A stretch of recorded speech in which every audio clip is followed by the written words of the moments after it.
Good morning.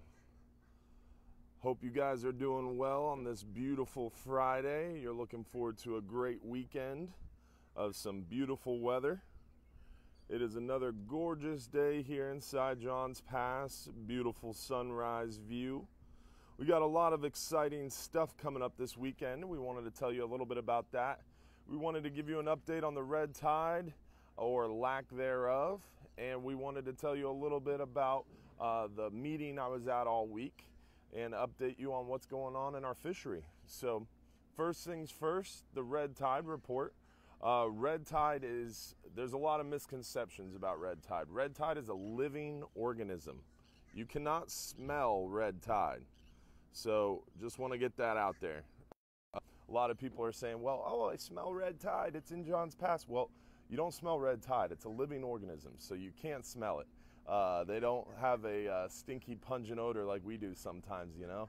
So you can't smell red tide. What you can smell is sometimes the dead fish, and that's what people equate to red tide. Dead fish doesn't mean red tide. You can have red tide 20 miles down the way.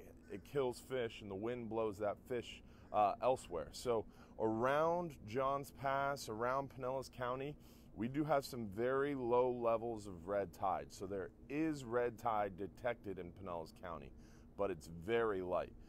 Right now we have some minimal levels up around Reddington Shores, South Indian Rocks, some minimal levels here in Johns Pass, some around the south end of Tampa Bay and around Fort DeSoto. The rest are pretty clear overall, and we're not having the red tide effect. So you don't see me coughing.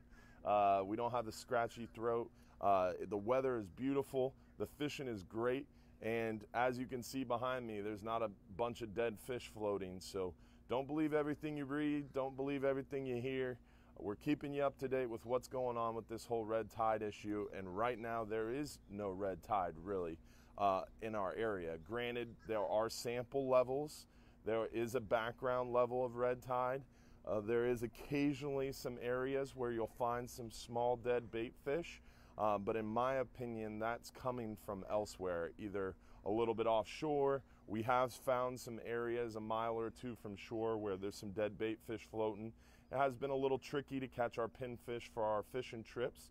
So there is some red tide around, but it's very spotty, it's very weak, and it's no reason to cancel your trips.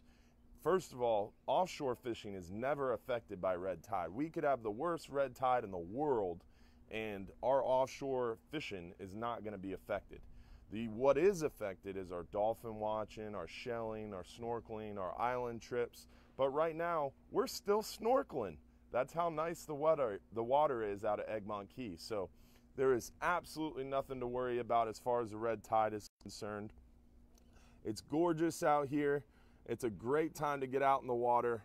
This weekend, Saturday, so tomorrow, Saturday at 2 p.m., you can join me at the Tampa Bass Pro Shops. I'm going to give away 2 free fishing trips. One 5-hour half day for 2 people and one 10-hour all day for 2 people. So if you want to win a free fishing trip, come join me tomorrow at Bass Pro Shops at 2 p.m. Then Sunday night at Sunday night at 8:30 p.m., we'll have our live fishing show. We're going to talk more about the red tide, about our fishing report. We're going to go in depth to whatever you guys want to hear about. So tune in Sunday night, 8:30 p.m. for our live fishing show. Then also we have a 44-hour leaving today, going hunting for some big amberjack. The amberjack bite's been pretty good out here. We've been catching some nice jacks. The 12-hour extreme is doing very well on the big amberjack. Our long-range trips are 39, 44 hours. They're doing well on the jacks. Triggerfish are closed, but amberjacks are open until the end of October, and they're biting pretty well right now. Plus, the gag grouper bite's going okay. The red grouper bite seems to be a little bit unique right now. We're seeming to get some more red grouper around the deeper nearshore waters. Anywhere from about 80 to 110 foot of water, we're seeing some nice red grouper. So offshore deeper, you got to go way deep, 140, 160 feet to start seeing the red grouper offshore. The gags are biting well. Near shore, the hogfish are okay. They're still a little picky, but they're getting a little bit better, and they should get better and better as the water cools down. The mackerel are thick. It's a great time to join us for a 5-hour half day or 10-hour all day and catch some mackerel. You can troll on the way out on our 39 and 44 hours and catch a ton of mackerel for bait. On a half day, you can catch them for getting fried up at the restaurant next door. And this next full moon we have coming up in the beginning of September. It's August right now, so the beginning of September we have another full moon coming up, and I would guesstimate that behind that full moon in the beginning of September we'll start to see some kingfish. So those kingfish are only a couple weeks away, and it's going to be a great fall fishery, so definitely get ready to come out and join us. Remember, if you're too busy to go fishing, you're just too darn busy. Now, as far as the fishery update, what went on this week, I was in Texas at a National Marine Fisheries meeting. As far as what went on out there, guys, a big thing we talked about was cobia. The National Marine Fisheries, NOAA, it's NOAA's National Marine Fisheries, the Gulf Council is discussing a coastal migratory pelagic framework action that would modify cobia season, or it could possibly modify cobia season, size, minimum size requirement, and also possession limits. Right now, what's on the table and what's preferred by the council is a minimum size limit change from 33 to 36 inches at the fork, and they're talking about changing the entire Gulf of Mexico to follow the state of Florida's 2 per boat limit. So those are the two things being discussed about cobia. Hogfish, they're unfortunately going to lower the catch limit for hogfish fairly significantly, but it hopefully will not have an effect on our catch rate, because just because they lower the quota doesn't mean that's going to change anything significantly. But the catch landings data for hogfish is so sporadic. If we have a really good year and we catch a bunch of hogfish, that could mean something down the road. But I'm staying positive that allowable catch limit for hogfish won't affect us too much. It really is just going to take seeing what the landings data is and seeing how that affects that fishery. Red snapper, we have some great news about red snapper from the meeting. Next year's for-hire season is going to be longer. It's probably going to be 5 to 8 days longer. We've got about 21% more red snapper quota coming into our fisheries, so that should be really, really good to see that extra red snapper quota. It just all depends on if that gets finalized. That's what's being discussed, though, 21% more red snapper. So that'd be awesome to have some more fishing days next year for red snapper season. And for you private recreational anglers who are listening, the state of Florida's preliminary landings numbers came in, and we're only at 63% of our ACL.